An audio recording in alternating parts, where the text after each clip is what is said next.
아시다시피 온갖 꽃들과 채소, 여러분 벌써 따시느라고 채들 따시느라고 정신들 없으시죠? 주말마다 저도 최근에 그런 맛있는 채소들 먹어봤습니다. 또 그것뿐만이 아니죠. 다양한 해산물들이 나를 좀 잡아가 달라고 아우성을 지르는 그런 좋은 시작하는 달이기 때문에 그렇습니다. 또한 5월은 또 우리가 가정의 단어 지난 시간 음악 예배를 드렸지요. 하나님께서 우리들에게 주신 자녀들 본토도 아니고 이건 앵커리지 땅에서 살아가느라 공부하느라 얼마나 힘듭니까? 아빠 엄마처럼 공부를 열심히 다 잘하면 얼마나 좋겠어요.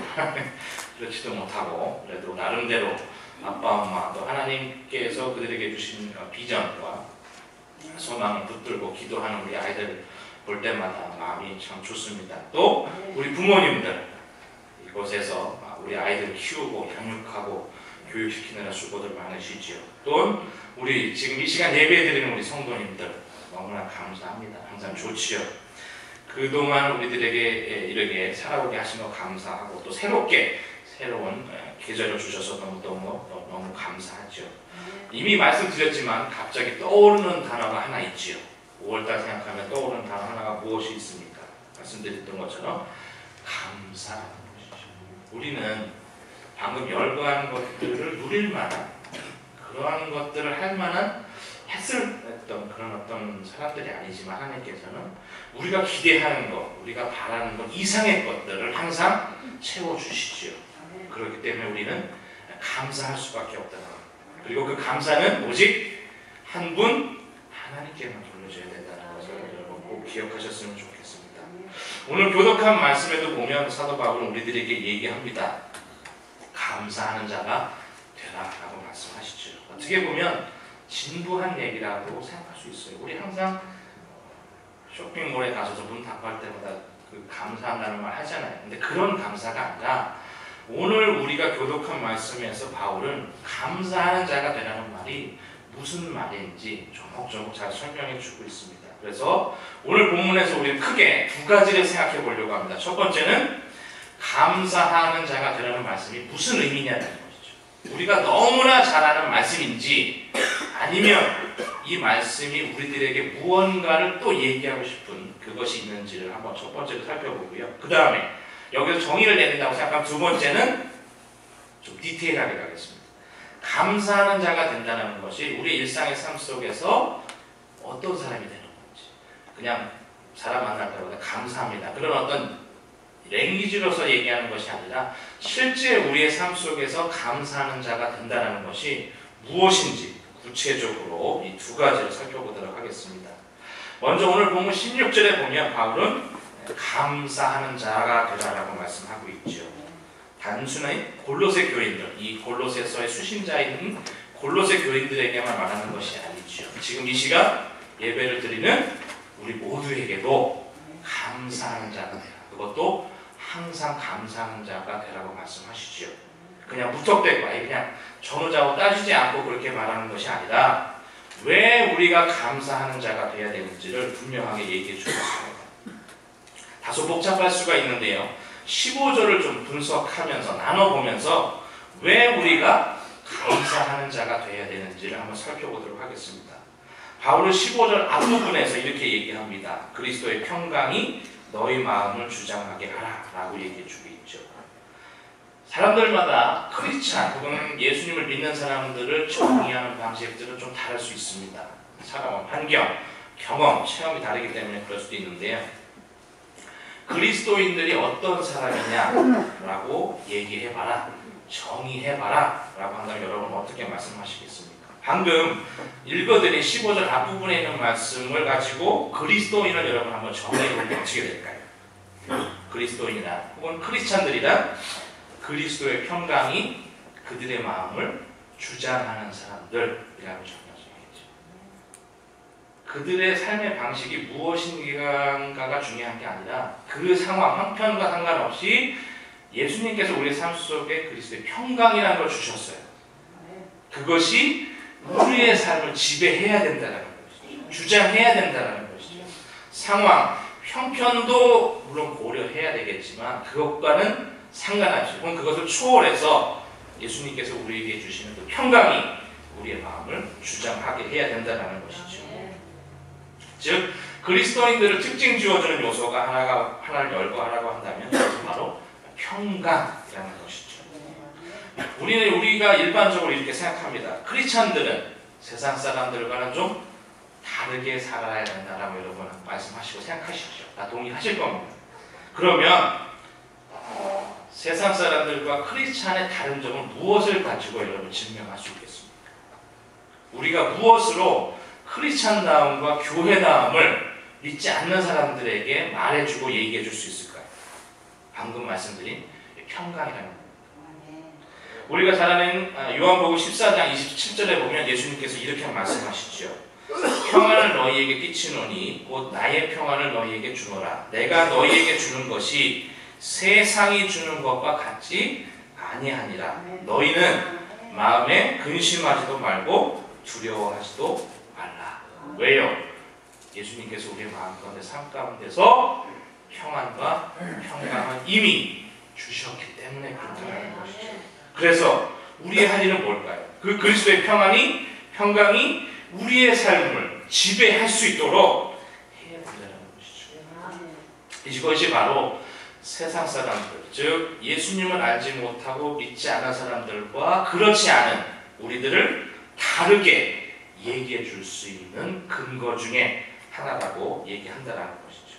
그러면 우리가 이렇게 물어볼 수 있을 겁니다. 예수님께서 우리에게 평강과 평안을 주셨는데 방법론적인 차원에서 어떻게 계속 누리고 소유할 수 있을까요? 굉장히 어려운 질문이죠. 매 순간순간마다 예수님께서 주신 평안과 평강을 계속해서 유지하고 그것이 나로 하여금 주장하게 한다? 참 힘든 일입니다. 사람의 말 한마디, 행동 하나 때문에 이 평안과 평강이 순간순간마다 막 깨지기 때문에 그렇다는 것이죠. 평안을 계속해서 누리고 소유할 수 있는 방법을 바울은 15절 중반부에서 이렇게 얘기합니다. 너희는 평강을 위하여 한 몸으로 부르심을 받았다. 한 몸으로 부르심을 받았다라는 것이 평강을 계속 누릴 수 있는 방법이다라고 얘기하고 있다는 것이죠. 여러분 이해가 딱 오세요? 어떠세요? 이해가 되세요? 네, 다행입니다.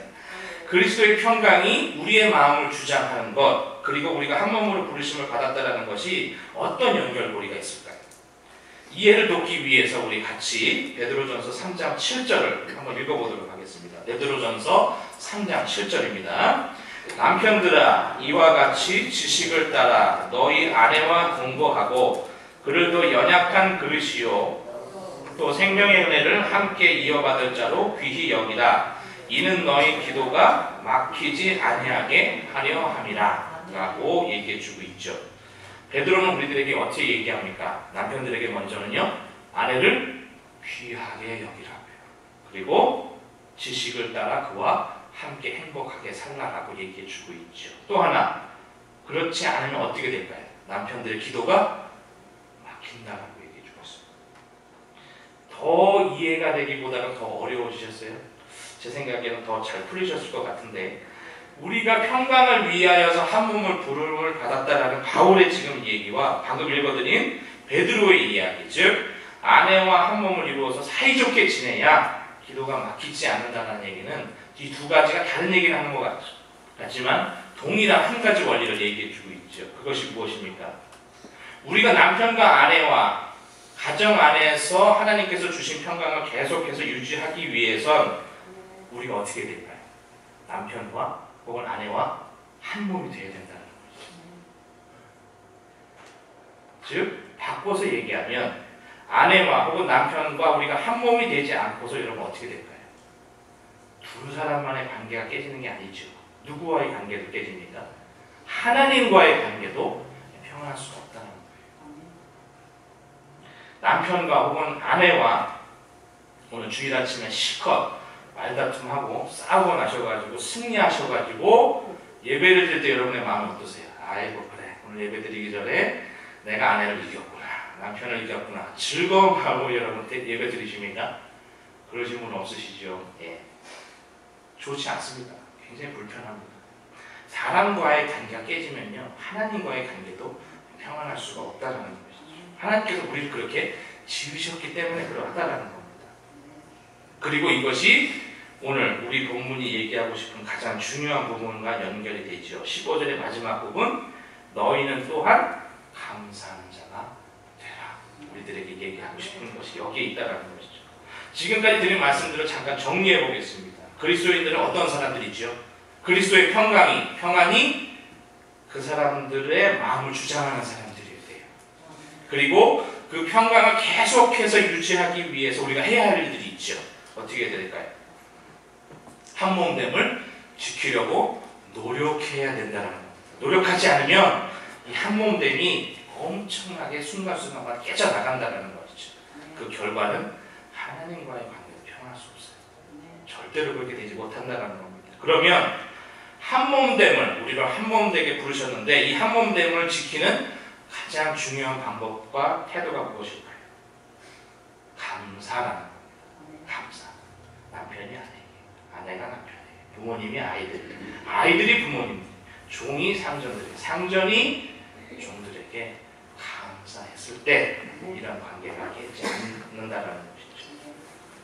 여러분의 이해를 돕기 위해서 바울의 다른 서신서를 한번 인용해 보겠습니다. 에베소서 4장 1절에서부터 6절에 있는 말씀인데요. 먼저 가장 중요한 3절을 읽어드리겠습니다. 에베소서 4장 3절입니다.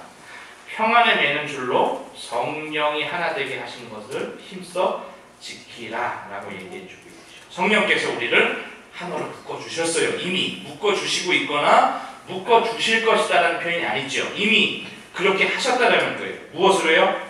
평안과 평강으로 우리를 하나로 묶어주셨어요. 이미 예수 그리스도께서 십자가의 상에서 돌아가신 그 하나님과 우리의 원수됨을 해결하셨기 때문에 우리 가운데는 성령께서 주시는 평안함이 있다는 것이죠. 그러면 우리는 이렇게 물어볼 수 있습니다. 어떻게 하나됨의 근거가 뭐냐라는 거죠. 같이 한번 읽어볼까요? 에베소서 4장 4절에서부터 6절에 있는 말씀까지 3절을 한번 같이 읽어보겠습니다. 몸이 하나요 성령도 한 분이시니 이와 같이 너희가 부르심에 한 소망 안에서 부르심을 받았느니라. 주도 한 분이시요 믿음도 하나요 세례도 하나요 하나님도 한 분이시니 곧 만유의 아버지시라. 만유 위에 계시고 만유를 통일하시고 만유 가운데 계신다 라고 얘기해 주고 있죠. 몸이 하나입니다. 왜요? 성령도 하나이고 소망도 하나이고 주님도 한 분이시고 믿음도 세례도 하나님도 한 분이시기 때문에 결론이 무엇입니까? 우리도 하나라는 거예요. 살아온 환경도 다르고 모든 것들이 다 다르지요. 성별도 다르고 나이도 다르고 다 다릅니다. 그럼에도 불구하고 부인할 수 없는 사실은 우리가 그리스도 안에서 하나다라는 거예요. 절대로 이것을 놓치시면 안 됩니다.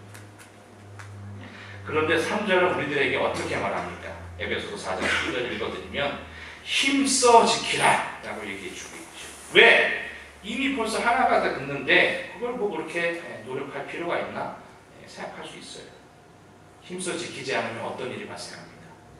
하나됨이 깨진다라는 거죠. 우리가 노력하지 않으면, 애쓰지 않으면 이미 하나님께서 우리에게 주신 그 하나됨이 깨져버린다는 것이죠. 하나됨만 깨지면 끝입니까? 아니죠. 연쇄의 작용이 일어난다는 것이죠.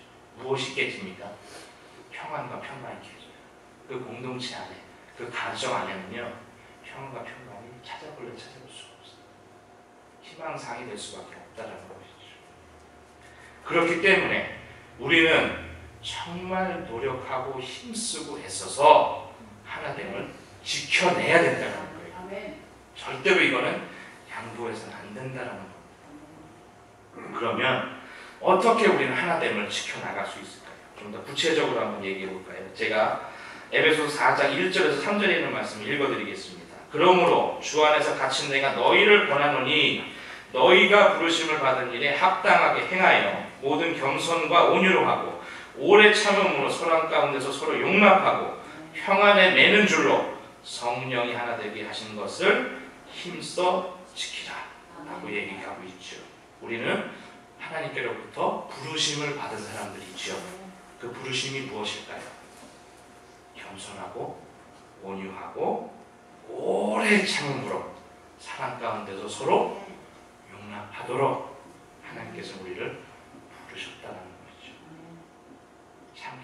많죠. 정말 많죠. 그런데 그럴 때도 어떻게 하셔야 됩니까? 오래 참으셔야 돼요. 오래 참으셔야 돼요.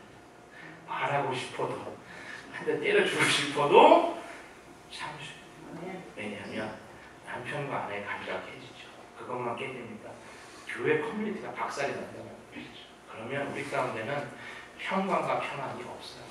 항상 걱정, 불안, 염려, 근심, 시기, 질투, 좋지 않은 것들이 우리 마음 가운데, 삶 가운데 틈탄다는 얘기입니다. 지금까지 드린 말씀을 한 문장으로 요약하면 골로새서 본문의 가장 중요한 얘기가 됩니다. 그 말은 바로 감사하는 자가 되라는 말씀입니다. 감사가 이 모든 일들을 하는 데 있어서 굉장히 중요한 역할을 한다라는 것이죠.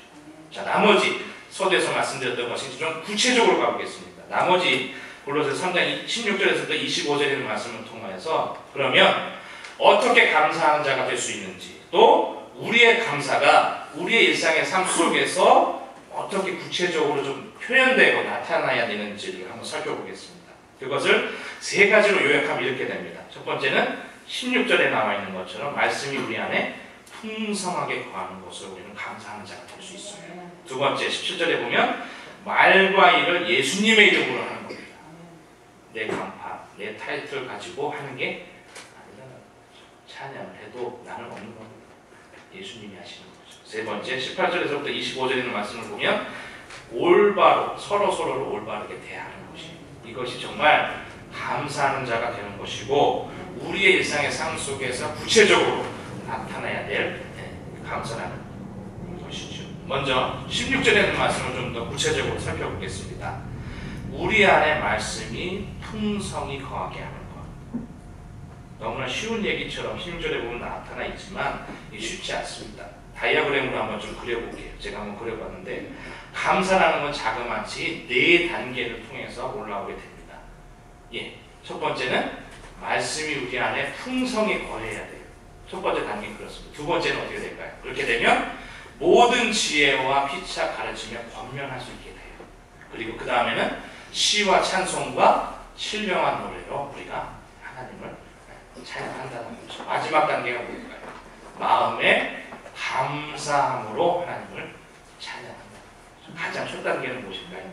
하나님의 말씀이 우리 안에 풍성하게 거해야 돼요. 그래야 이 모든 단계를 통하여서 진정한 감사가 나온다는 것이죠. 말씀을 바로 알지 못하면요, 잘못 해석하면 우리는 올바르게 감사할 수 없다는 얘기가 돼요. 우리가 말로는, 행위로는 감사한다라고 하지만 잘못될 수도 있다는 거예요. 우리 안에 말씀이 풍성하게, 정말 그 말씀이 흘러 넘쳤을 때 시와 찬양과 또한 감사함이 나온다는 것을 여러분 꼭 기억하셨으면 좋겠습니다. 감사하는 자가 된다는 것은 또 무엇일까요? 17절에 보면 또 무엇을 하든지 말해나 일하나 다 주 예수의 이름으로 하고 그를 힘입어 하나님 아버지께 감사하라 라고 얘기해 주고 있습니다. 우리가 하나님께 혹은 우리 주변에 있는 사람들에게 감사한다라고 하잖아요. 그게 무슨 의미일까요? 다른 말로 하면 다 주의 이름으로 한다는 거예요. 막연하지 않습니다. 아주 구체적이에요.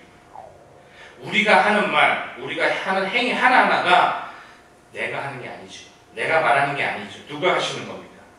예수님의 이름으로 해요. 그런데 우리가 함부로 말할 수 있습니까? 아니요, 그렇게 할 수 없어요.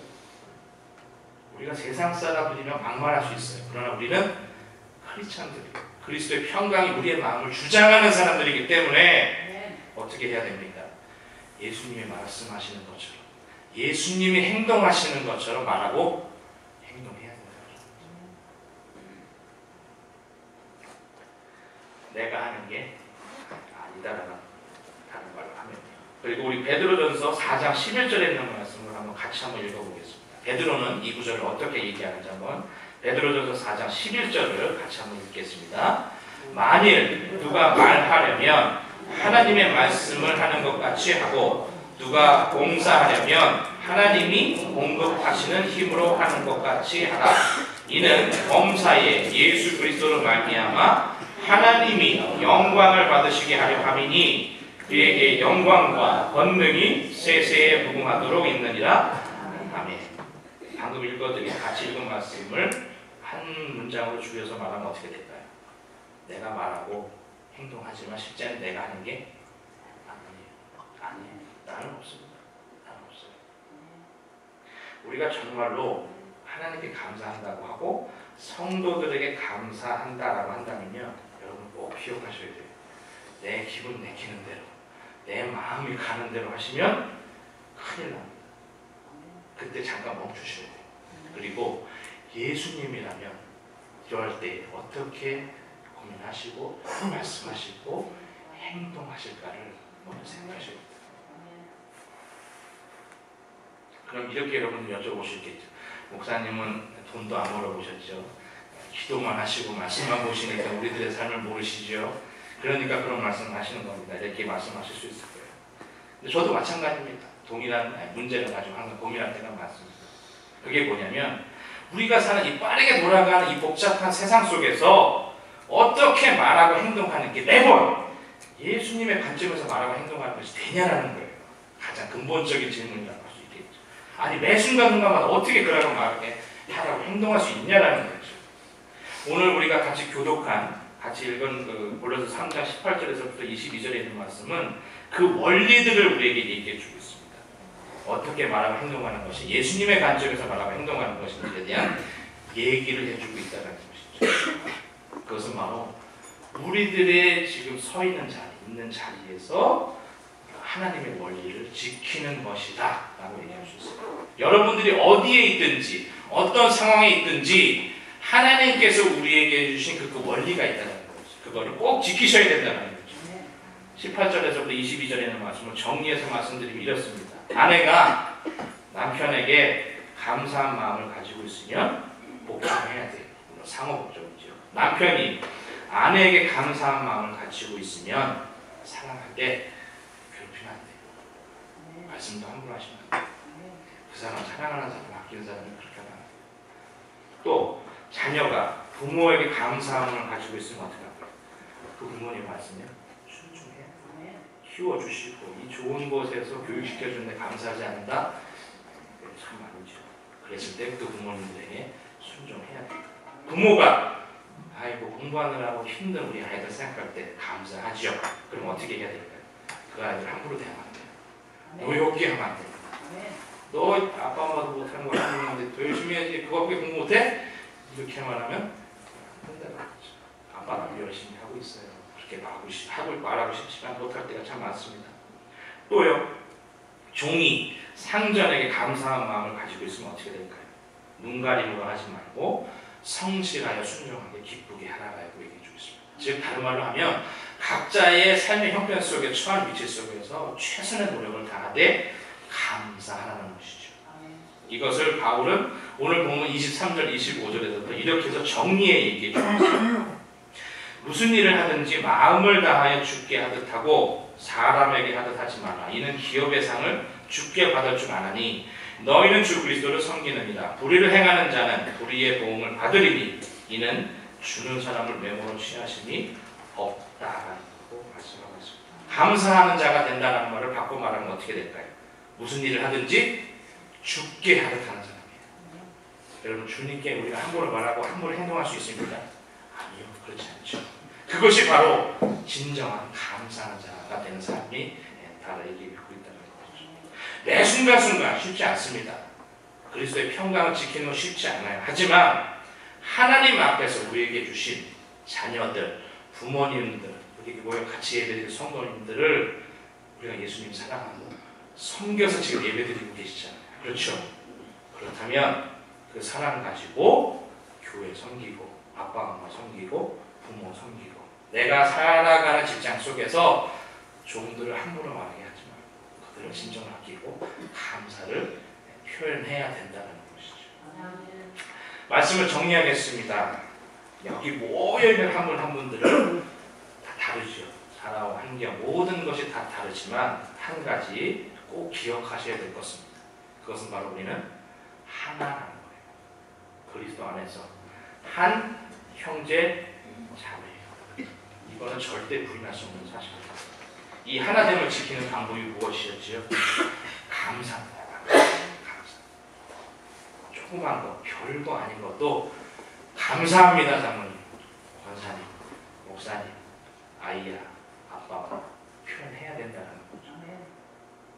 그랬을 때 우리들 가운데 그리스도께서 주신 평강이 깨지지 않고 우리의 마음을 주장한다는 것이죠. 올 한 달만 말씀 듣고 이 말씀대로 사시는 것이 아니라 이제 또 긴 겨울 여러분 우리 준비하고 대비하셔야 되잖아요. 그렇죠? 그러려면 오늘 주셨던 말씀들을 잘 기억하시고 알라스카 한인 장로교회는 하나입니다. 그 누구도 이 사실을 부인할 사람은 없습니다.